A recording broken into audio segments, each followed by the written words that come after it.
हम्म। क्या होगा अगर आपको दुनिया की सबसे पावरफुल मेडिटेशन टेक्निक के लिए अपनी आंखें बंद ही ना करनी पड़े? ये तो एक ऐसा सवाल है जो किसी को भी सोचने पर मजबूर कर दे। बिल्कुल। और जरा सोचिए, क्या ट्रैफिक के कान फाड़ देने वाले शोर और ऑफिस की डरावनी डेडलाइंस के बीच भी एक शांत झील जैसी स्थिरता पाना मुमकिन है? सुनने में तो ये किसी जादुई शक्ति जैसा लगता है ना? और कोरियाई शाही घरानों का वो कौन सा सदियों पुराना सीक्रेट है जो हमारी रोजमर्रा की थकान को एक जादुई ताकत में बदल सकता है? तो ये वो चीजें हैं जिनकी आज के टाइम में हर किसी को जरूरत है। एकदम सही। और अगर हम सभी को ऐसी ही शानदार किताबों और जीवन बदलने वाले नजरियों की गहरी चर्चाओं से जुड़े रहना पसंद है, तो एलीट बुक क्लब को जरूर सब्सक्राइब करें। बिल्कुल, वहाँ ऐसी बहुत सी कमाल की चीजें मिलती हैं। हाँ, तो आज की इस विस्तृत चर्चा का जो स्रोत है जेनिल किम की किताब the Korean art of living well पर आधारित है। सही कहा। और हमारा मिशन आज हिमालय के किसी चोटी पर जाकर संन्यास लेने के तरीकों पर बात करना बिल्कुल नहीं है, बल्कि इसी भागदौड़ भरी जिंदगी में लोकल ट्रेन की भीड़ में या ऑफिस की डेस्क पर बैठे हुए उस शांति को पाना है। हाँ, जिसे कोरियाई भाषा में मयोंग संग कहते हैं या फिर लिविंग मेडिटेशन। तो चलिए इसे गहराई से समझते हैं। बिल्कुल।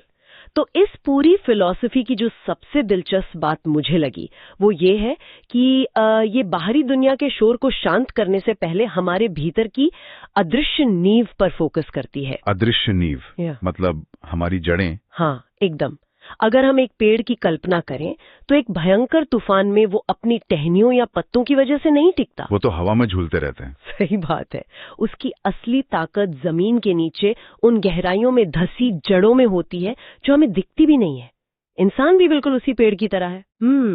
मैं इसे ऐसे सोच रही थी, आज की तकनीकी भाषा में कहूँ तो जड़ें हमारे स्मार्टफोन के ऑपरेटिंग सिस्टम की तरह है। अरे वाह, ये बहुत बढ़िया एनालॉजी है ना? हाँ। ओएस हमें कभी दिखाई नहीं देता, हम स्क्रीन पर सिर्फ एप्स देखते हैं। पर अगर वो ऑपरेटिंग सिस्टम ही क्रैश हो जाए तो बाहर से कितना भी अच्छा दिखने वाला ऐप हो, वो काम ही नहीं करेगा। बिल्कुल काम नहीं करेगा। और मजे की बात यह है कि कोरियाई दर्शन में ये जड़ें सिर्फ वो जगह नहीं है जहाँ हमारा जन्म हुआ है। तो फिर ये और क्या है? ये हमारे पूर्वजों के संघर्षों, उनके संस्कारों और कहानियों का एक पूरा खजाना है। जब हम ये समझते हैं कि हमारे पूर्वजों ने कैसे अकाल या युद्ध जैसी चुनौतियों का सामना किया, तो वो जो रेजिलियंस है ना, वो हमारे डीएनए का हिस्सा बन जाता है। वाह, उन्हें अपनाने से अलग ही लेवल का आत्मविश्वास आता होगा। एकदम, एक अटूट आत्मविश्वास। और जब ये नींव मजबूत हो जाती है तो शरीर के भीतर एक अदृश्य पुल है जो इस ताकत को हम तक लाता है। और वो पुल हमारी सांसें हैं, राइट? बिल्कुल। सांस लेना जन्म की पहली और मृत्यु की अंतिम क्रिया है, लेकिन हम इसे इतना ग्रांटेड ले लेते हैं कि इसके विज्ञान को भूल जाते हैं। हाँ, हम बस ऑक्सीजन अंदर ले रहे हैं और कार्बन डाइऑक्साइड बाहर छोड़ रहे हैं। पर कोरियाई दर्शन में ये सिर्फ ऑक्सीजन नहीं है, ये की यानी ब्रह्मांडीय ऊर्जा का वाहक है। हाँ। ये मन, शरीर और भावनाओं के बीच का असली पुल है। मैंने नोटिस किया है कि जब हम बहुत ज्यादा स्ट्रेस में होते हैं तो सबसे पहले हमारी सांसें ही बदलती हैं। एकदम सही पकड़ा। तनाव में सांसें तेज और उथली हो जाती हैं, और जब हम शांत होते हैं तो धीमी। सचेत होकर सांस लेना एक पुराने रेडियो को सही फ्रीक्वेंसी पर सेट करने जैसा है। रेडियो की फ्रीक्वेंसी? हाँ, जब फ्रीक्वेंसी सही होती है तो वो पीछे का अजीब सा शोर खत्म हो जाता है और संगीत साफ सुनाई देता है। अच्छा, पर मैं यहाँ एक सवाल पूछना चाहती हूँ।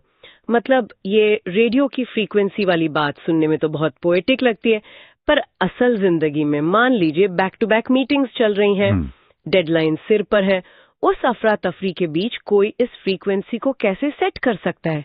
ये थोड़ा मुश्किल नहीं है? ये बहुत ही प्रैक्टिकल सवाल है, और यहाँ सबसे दिलचस्प बात यह है कि इसके लिए आपको सब कुछ छोड़कर घंटों ध्यान में बैठने की जरूरत नहीं है। तो फिर क्या करना होता है? बस दिन में कुछ मिनटों की कॉन्शियस ब्रीदिंग।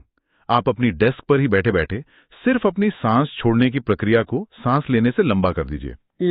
4 सेकंड में सांस ली और 6 सेकंड में छोड़ी। एकदम सही। ये सीधा आपके नर्वस सिस्टम को ट्रिगर करता है, और वो जो तनाव है ना, वो बर्फ की तरह पिघलने लगता है। वाह, हम अपने शरीर को बता रहे हैं कि कोई इमरजेंसी नहीं है। बिल्कुल। तो अब जब हमारी जड़ें और सांसें सेट हो गई, तो हमें उस ढांचे पर ध्यान देना होता है जिसमें हम रहते हैं। हमारा शरीर और हमारा मन। हाँ, किताब में कोरियाई चिकित्सा परंपरा, जिसे हानबांग कहते हैं, उसका जिक्र है। इसके अनुसार शरीर कोई हड्डियों का ढांचा नहीं, एक पवित्र मंदिर है। और ये शरीर हमसे बात भी करता है ना? बिल्कुल। दर्द, थकान, ये सब शरीर की भाषा है। पर हम तो अक्सर इस भाषा को पेन किलर से चुप करा देते हैं। मतलब अगर सिर दर्द है तो बस गोली खा ली और काम पर लग गए। और यही सबसे बड़ी गलती है। मुझे तो ये ऐसा लगता है जैसे कार के डैशबोर्ड पर इंजन खराब होने की कोई वार्निंग लाइट जल रही हो और हम उसे ठीक करने के बजाय उस बत्ती पर काला टेप चिपका दें। अरे, ये बहुत ही सटीक उदाहरण है। काले टेप से लाइट छुप जाएगी, पर इंजन तो सीज होगा ही ना। बिल्कुल होगा। इसलिए हान बान कहता है कि पेन किलर से उसे चुप कराने के बजाय उस भाषा को समझिए। सही पोषण, नींद और व्यायाम कोई एक्स्ट्रा काम नहीं है। ये हमारी ऊर्जा, जिसे ची कहते हैं, उसे सही रखते हैं। अच्छा, तो अगर शरीर एक घर या मंदिर है तो मन क्या है? एक बगीचा? हाँ, मन एक बगीचे की तरह है, जहां हम प्यार और शांति के बीच बो सकते हैं, या फिर डर और शक के। पर आज के टाइम में मुझे लगता है कि हमारा मन एक ईमेल इनबॉक्स की तरह ज्यादा हो गया है। इनबॉक्स? वो कैसे? मतलब हर वक्त नोटिफिकेशंस, चिंताएं, स्पैम मेल्स आ रहे हैं। और किताब जिस माइंडफुलनेस की बात कर रही है, क्या हर एक पल जैसे चाय पीने या चलने को लेकर माइंडफुल होना प्रैक्टिकल है? ये बहुत लोगों को लगता है। हाँ, क्या ये अपने आप में एक थका देने वाला काम नहीं बन जाएगा, हर चीज पर ध्यान देना? मैं समझाता हूँ। माइंडफुलनेस कोई अतिरिक्त काम नहीं है। ये इनबॉक्स के हर स्पैम ईमेल को पढ़ने के बारे में नहीं है। तो फिर ये क्या है? ये एक स्पैम फिल्टर लगाने की कला है। ये वर्तमान में जीने का तरीका है। मतलब उन जहरीली लताओं को पहचानना, जैसे वो विचार कि मैं ये नहीं कर पाऊंगा। अच्छा, नेगेटिव ख्यालों को रोकना। बिल्कुल। जब आप चाय पी रहे हैं तो सिर्फ चाय पीजिए। वो 100 दूसरे टैब्स जो दिमाग में खुले हैं, उन्हें बंद कर दीजिए। इससे धीरे धीरे मन एक शांत झील की तरह स्थिर हो जाता है। मैं समझ गई। मतलब ये काम बढ़ाना नहीं, बल्कि बेकार के शोर को कम करना है। एकदम सही। तो अब हमारा शरीर स्वस्थ है और मन शांत है। इसके बाद हमें उस इंजन की आवश्यकता होती है जो हमें चलाता है, यानी हमारी आत्मा। और वो रास्ते जिन पर हम दूसरों के साथ चलते हैं, मतलब हमारे रिश्ते। हाँ, आत्मा ही वो जगह है जहाँ से खुशी और प्यार आता है। और इसे पोषित करना बहुत आसान है। कैसे? बस खुद से ये पूछकर कि मैं आज कैसा महसूस कर रहा हूँ, और कृतज्ञता दिखाकर। मतलब थैंक यू बोलकर, और शायद निस्वार्थ सेवा करके। बिल्कुल। किसी भूखे को खाना खिलाना, या बस किसी की बात को ध्यान से सुन लेना। और जब रिश्तों की बात आती है तो 2 बहुत प्यारे कोरियाई शब्द हैं, नूरी और जोंग। नूरी और जोंग, इनका क्या मतलब है? नूरी का मतलब है समुदाय या कम्युनिटी, और जोंग वो गहरा भावनात्मक बंधन है जो समय के साथ मजबूत होता है। किसी बहुत पुराने दोस्त से सालों बाद मिलना और वही पुराने वाइब महसूस करना। एकदम वही। रिश्ते सहानुभूति और सुनने की कला से ही तो बनते हैं। लेकिन यहाँ मुझे एक बहुत ही प्रासंगिक विरोधाभास या पैराडॉक्स नजर आता है। अच्छा, वो क्या? किताब कहती है कि रिश्तों में सीमाएं यानी बाउंड्रीज होना जरूरी है, बगीचे के चारों ओर बाड़ की तरह। बिल्कुल। लेकिन अगर हम बाउंड्रीज बनाएंगे तो क्या बार बार ना कहना हमारे उन रिश्तों में कड़वाहट नहीं लाएगा जिन्हें हम इतने प्यार से सींच रहे हैं? मतलब जोंग के साथ ये कैसे फिट बैठता है? ये बहुत ही गहरा सवाल है, पर अगर हम इसे बड़े परिदृश्य से देखें तो स्वस्थ रिश्ता वही है जहां प्यार भी हो और निजी दायरे का सम्मान भी। पर ना कहने से लोग बुरा मान जाते हैं ना? मानते होंगे, लेकिन सोचिए, बिना बाढ़ के आपका बगीचा सुरक्षित कैसे रह सकता है? कोई भी आकर फूल तोड़ लेगा। खुद को पूरी तरह खोकर दूसरों से जुड़ना सच्ची करुणा नहीं है। मतलब खुद को खत्म करके दूसरों को खुश रखना सही नहीं है। एकदम सही। बाउंड्रीज उस प्यार को बचाए रखने के लिए तो हैं। वाह, ये तो बहुत रिफ्रेशिंग नजरिया है। तो जब हमारे रिश्ते और आत्मा दोनों पोषित हो जाते हैं, तब लाइफ में क्या बचता है? तब जीवन में एक स्पष्ट दिशा की जरूरत होती है, यानी उद्देश्य, और उस सफर पर टिके रहने की कला, यानी संतुलन। उद्देश्य मतलब पर्पस। पर क्या उद्देश्य का मतलब हमेशा करोड़ों कमाना या दुनिया बदलना होता है? बिल्कुल नहीं, और यही सबसे बड़ी गलतफहमी है। उद्देश्य उन छोटी चीजों में छिपा है जिन्हें करते हुए हम वक्त ही भूल जाते हैं। वो फ्लो स्टेट वाला फील। हाँ, जब हमारा क्यों स्पष्ट होता है तो चुनौतियां हमें तोड़ने के बजाय निखारने के लिए आती हैं। और संतुलन का क्या रोल है इसमें? किताब में संतुलन को एक ऊंचे तार पर चलने जैसा बताया है और एक शब्द है ये। इसका क्या मतलब है? इसका अर्थ है कि विपरीत चीजें एक दूसरे की दुश्मन नहीं है, बल्कि एक दूसरे को पूरा करती हैं। लाइक रात के बिना दिन का कोई मोल नहीं है। एकदम सही। और यहीं पर होलिज्म या समग्रता की बात आती है। शरीर, मन और आत्मा एक ही जीवन ऊर्जा के आयाम है। तो इस सब का असली मतलब क्या है? मतलब अगर संतुलन एक तार पर चलने जैसा है, तो क्या हम हमेशा गिरने के डर में जीतेंगे?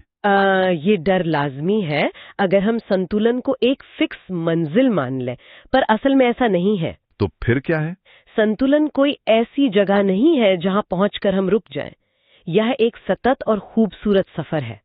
तार पर चलने वाला इंसान भी लगातार माइक्रो एडजस्टमेंट्स करता है, वो रुकता नहीं है। वो बस हवा के साथ तालमेल बिठाता है। बिल्कुल। अंधेरे को स्वीकार करने पर ही तो रोशनी की असली चमक दिखती है, और यही लिविंग मेडिटेशन है। मतलब असली ध्यान किसी बंद कमरे में नहीं है। बिल्कुल नहीं। असली ध्यान तो खुली आंखों से सब्जी काटते हुए या ट्रैफिक में फंसे हुए पूरी सजगता के साथ रहना है। वाह! तो अगर हम इन सब चीजों का निचोड़ निकालें, तो जेनिल किम की ये 8 चाबियां, जड़, श्वास, शरीर, मन, आत्मा, रिश्ते, उद्देश्य और संतुलन, हमें एक बहुत गहरी बात सिखाती हैं।